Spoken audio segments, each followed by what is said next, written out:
What's up guys? Nakita lang akong guys, may nakita lang akong gamit ko na dati pa na hanggang ngayon buhay na buhay pa.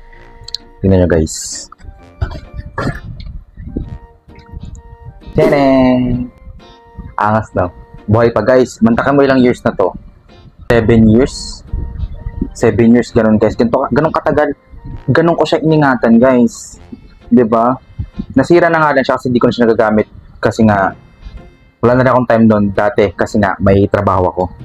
'Di ba? So angas guys, so ito yung lente niyo. Ito yung takip niya. Ito yung takip, nakalimutan ko takpan. So, ito yung lente. 'Di ba? Sangka pa, 'di ba? Ganito ako mag-ingat ng gamit, guys. Hindi ako basta baraba. Ito mga po, alikabok na nga yung bag niyo. Kita niyo ba? 'Di ba? Ang kinaganda kasi na ito guys, pag ako talaga nabibigyan ng gamit, nare-regalohan ako, natatago ko talaga. Kahit gaano pa katagal, kahit gaano siya kaluma, tinatago ko talaga hanggang sa totally masira na.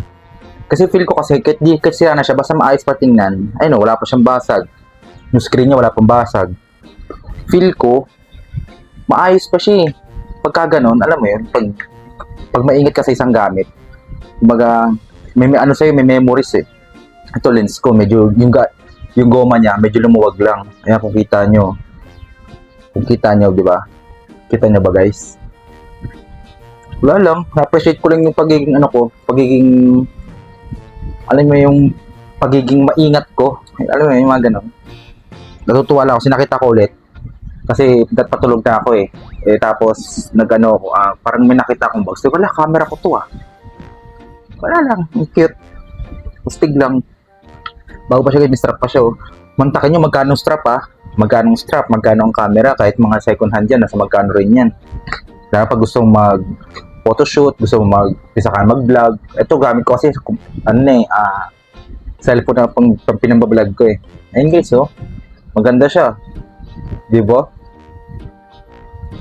Ang cute eh, no? Wala lang, share ko lang guys. Sana kayo rin, pag may mga gamit kayo, ingatan nyo. Huwag niyong wawalain, huwag niyong anuhin. Yun lang guys.